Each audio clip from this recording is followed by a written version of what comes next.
সংস্কার বিষয়ে মতামত দিতে এবং আলোচনার জন্য গণসংহতি আন্দোলনের সাথে বৈঠক করছে জাতীয় ঐকমত্য কমিশন। সংসদের এলডি হলে বৈঠকটিতে 10 সদস্যের প্রতিনিধি দলের নেতৃত্ব দিচ্ছেন জোনায়েদ সাকি। সেখানে আছেন সহকর্মী ফারজানা আক্তার। বৈঠকের আরও তথ্য জানাতে যুক্ত হচ্ছেন তিনি। ফারজানা, সংস্কার প্রস্তাবের কতটিতে সহমত হয়েছে গণসংহতি আন্দোলন, আর আজ বিকেলে অন্য কোনো দলের সঙ্গে বৈঠক রয়েছে কিনা সেটিও জানাবেন।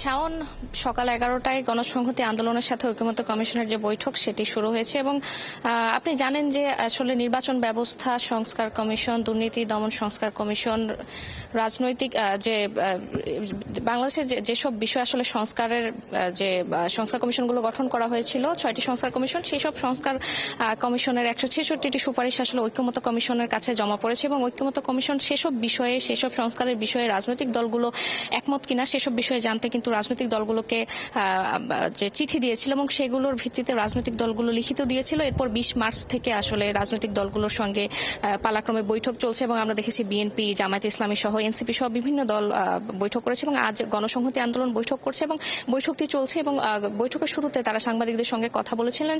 সে সময় আলী রিয়াজ, যিনি সংস্কার কমিশনের প্রধান, তিনি যেমনটি বলেছিলেন যে বাংলাদেশে যে জুলাই অভ্যুত্থানে যে ঐক্যমত্য নিয়ে এসে, যে জুলাই অভ্যুত্থানের পর যে সময়টি এসেছে সেই ঐক্যমত আসলে সবসময় থাকবে এবং রাজনৈতিক দলগুলোর কাছ থেকে সেই ঐক্যমত তারা আশা করে এবং সেই ঐক্যের ভিত্তিতে আসলে বাংলাদেশ এগিয়ে যাবে। এবং জোনায়েদ সাকি তিনি যেমনটি বলেছেন যে বাংলাদেশের যে রাষ্ট্র কাঠামো ছিল অতীতে, সেই রাষ্ট্র কাঠামো আসলে সে ক্ষমতাকে পুঞ্জীভূত করার মতো ছিল, যে কারণে আসলে আওয়ামী লীগ সহ বিগত সময়ে যেই দলগুলো ছিল তারা ক্ষমতাকে পুঞ্জীভূত করে রেখেছে এবং স্বৈরাচারী একটি শাসন ব্যবস্থা তৈরি হয়েছিল, যার ফলে কিন্তু জুলাই অভ্যুত্থান হয়েছে। এবং জোনায়েদ সাকি যেমনটি বলেছেন যে বাংলাদেশে এখন যে ঐক্য চলছে, যে ঐক্যমতের ভিত্তিতে আসলে জুলাই আন্দোলন হয়েছে, সেই ঐক্য বাংলাদেশের মানুষ, জনগণ ধরে রাখবে এবং যে সংস্কার কমিশনের যেই সুপারিশগুলোতে রাজনৈতিক দলগুলো একমত হবে সেগুলোই আসলে জুলাই সনদ হবে এবং যেই বিষয়গুলোতে রাজনৈতিক দলগুলো একমত হতে পারবে না সেগুলো আসলে জনসাধারণের সাথে কথা বলে জনগণ যেমনটি চায় জনগণের কাছ থেকে মতামত নিয়ে সেই বিষয়গুলো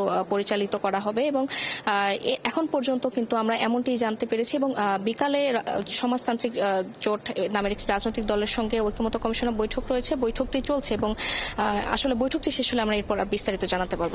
খবর রাখতে থাকুন ফারজানা, ফিরবো আবারও আপনার কাছে।